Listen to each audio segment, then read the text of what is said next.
여러분, 오늘은 제가 진료실에서 가장 자주 듣는 고민 이야기를 나눠보려고 합니다.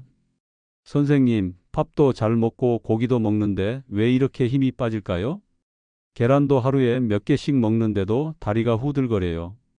혹시 이 말 공감되시나요? 많은 어르신들이 그렇게 말씀하세요. 실제로 영양제를 챙기고 계란이나 두부, 고기도 드시는데 정작 몸은 점점 힘을 잃어갑니다. 아침에 눈을 떴을 때 무거운 몸, 평지를 조금만 걸어도 숨이 가빠지는 답답함. 예전에는 가뿐히 오르던 계단이 이제는 산처럼 느껴지는 현실. 그런데 병원에 가면 검사 결과는 정상이래요. 이쯤 되면 누구나 속으로 묻습니다. 내가 도대체 뭘 잘못하고 있는 걸까? 그 해답은 의외로 간단합니다. 바로 근육과 단백질의 진짜 관계를 모른 채 그저 많이 먹기만 했기 때문입니다. 제가 사례 하나를 말씀드릴까? 72세 김모 어르신은 매일같이 삼시세끼를 꼬박꼬박 챙기고 계란을 하루에 6개씩 드셨습니다. 그런데도 기운이 없어서 병원을 찾으셨어요. 검사 결과 특별한 질환은 없었습니다. 그런데 근육량 검사를 해보니 60대 초반 평균보다 훨씬 낮았습니다. 왜 이런 일이 생겼을까요? 이유는 간단합니다. 나이가 들면 위산과 소화 효소가 줄어들어 똑같은 단백질을 먹어도 실제 흡수되는 양은 젊을 때의 절반 수준밖에 되지 않기 때문입니다. 그래서 아무리 계란을 10개, 12개를 먹어도 그중 절반 이상은 근육까지 도달하지 못하고 버려지는 겁니다. 근육은 단순히 움직이는 도구가 아닙니다. 혈당을 조절하고 면역력을 유지하고 필요할 때 꺼내 쓰는 에너지 창고 역할을 합니다. 그래서 근육이 무너지면 몸 전체가 무너집니다. 실제로 연구에 따르면 근육이 부족한 어르신은 폐렴이나 감염 같은 질환에 걸릴 확률이 훨씬 높고 회복 속도도 느립니다. 작은 상처도 잘 아물지 않고 넘어지면 뼈가 쉽게 부러집니다. 낙상으로 고관절 골절이 생기면 평균 수명이 10년 줄어든다는 연구도 있습니다. 넘어짐 한 번이 10년을 빼앗아 갈 수 있다는 거죠. 여러분, 그렇다면 우리가 해야 할 일은 단순합니다. 먹은 단백질이 실제로 근육으로 가도록 도와주는 음식을 찾고 그 음식을 꾸준히 섭취하는 겁니다. 제가 임상에서 보고 추천하는 3가지 보물이 있습니다. 바로 건새우, 황태, 검은콩입니다. 먼저 건새우 이야기를 해볼까요? 많은 분들이 건새우를 그냥 국물 내는 재료쯤으로 생각하세요. 하지만 건새우 한 줌에는 계란 3개 분량의 단백질이 들어 있습니다. 그런데 진짜 강점은 단백질만이 아닙니다. 건조 과정에서 칼슘과 아연이 농축되는데 이 아연이 단백질을 근육으로 바꿔주는 효소를 활성화합니다. 실제로 68세 이성순 어르신은 건새우를 꾸준히 드신 지 2달 만에 근육량이 15% 늘고 걷는 속도가 빨라졌습니다. 직접 다리에 힘이 생겼다고 말씀하셨어요. 약이 아니라 밥상 위의 변화가 몸을 바꾼 겁니다. 두 번째는 황태입니다. 보통 술 마신 다음 날 해장국에 넣는 재료로만 생각하시죠.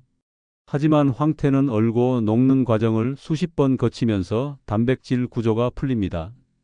그래서 훨씬 부드럽고 소화가 잘 됩니다. 위장이 약해진 어르신들에겐 최고의 단백질 공급원이죠. 황태 백지에는 소고기의 4배, 닭가슴살보다도 훨씬 많은 단백질이 들어 있습니다. 지방은 거의 없어서 흡수된 단백질이 바로 근육 합성에 사용됩니다. 실제로 73세 박영수 어르신은 아침마다 황태국을 드셨는데 3주 만에 혈압이 안정되고 아침 기상 시간이 훨씬 가벼워졌습니다. 세 번째는 검은콩입니다. 검은콩의 검은 빛깔 속에는 강력한 항산화 성분인 안토시아닌이 숨어 있습니다. 이 성분은 혈관 속 염증을 줄이고 혈류를 개선해 단백질이 실제 근육 세포까지 잘 도달하도록 돕습니다. 검은콩 백지에는 두부의 3배에 해당하는 단백질이 들어있고 필수 아미노산 비율이 높아 근육 합성 효율이 뛰어납니다. 실제로 78세 김호 어르신은 한 달간 검은콩을 꾸준히 드신 결과 혈압이 내려가고 다리가 훨씬 가벼워졌다고 말씀하셨습니다. 자, 여기까지 들으셨다면 아마 이렇게 생각하실 겁니다. 좋은 건 알겠는데 구체적으로 어떻게 먹어야 할까? 제가 아주 간단한 루틴을 알려드리겠습니다. 아침에는 황태국으로 하루를 시작하세요. 점심에는 검은 콩밥을 드시면 됩니다. 저녁에는 건새우 무침이나 볶음을 곁들이세요. 이렇게 단 하루만 해도 몸은 변화를 시작합니다. 3일만 해도 소화가 가벼워지고 2주만 실천하면 걸음걸이가 빨라지고 숨이 덜 찹니다. 많은 환자분들이 10년 전 내 몸으로 돌아간 것 같다고 말씀하세요. 하지만 여기서 꼭 짚고 넘어가야 할 게 있습니다. 많은 분들이 단백질을 먹으면서도 의외의 실수를 반복한다는 사실입니다.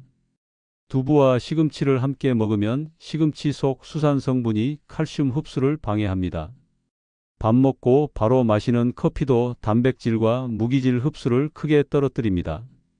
짠 콩절임은 나트륨이 지나쳐 오히려 칼슘이 빠져나가게 합니다. 결국 근육도 뼈도 함께 약해지는 거죠. 또 이런 말씀을 하시는 분들이 있습니다. 운동만 하면 근육이 생기겠지. 물론 운동은 중요합니다. 하지만 재료가 부족한 상태에서 운동만 하는 건 벽돌도 없이 집을 지으려는 것과 같습니다. 근육의 원재료가 되는 단백질과 보조 영양소가 충분히 들어와야 운동의 효과가 나타납니다. 제가 늘 강조하는 말이 있습니다. 약국보다 밥상이 먼저다. 건새우 한 줌, 황태 한 마리, 검은 콩 한 줌. 이 세 가지가 약보다 보충제보다 강력합니다. 실제로 연구에서도 70대 이후에도 올바른 식단을 지킨 분들은 근육량이 15% 늘었다는 결과가 있습니다. 이건 단순한 숫자가 아닙니다. 다시 혼자 걸을 수 있다는 뜻이고 손주의 손을 잡고 시장에 갈 수 있다는 뜻이며 무엇보다 스스로의 삶을 지킬 수 있다는 약속입니다. 이제 질문을 드리겠습니다. 여러분은 앞으로 10년 뒤 어떤 모습으로 살고 싶으십니까? 힘이 빠져 지팡이에 의존하는 모습입니까? 아니면 당당하게 스스로 걸어 나가는 모습입니까? 선택은 오늘 저녁 밥상에서 시작됩니다. 오늘 영상이 도움이 되셨다면 구독과 좋아요 꼭 눌러주시고 댓글로 이렇게 남겨주세요. 저는 오늘부터 근육 건강 관리를 시작합니다. 그 댓글 하나가 여러분의 다짐이 되고 다른 시청자분들에겐 큰 용기가 될 겁니다. 저는 앞으로도 약국보다 강력한 밥상 위의 비밀을 계속 알려드리겠습니다. 함께 해주셔서 감사합니다.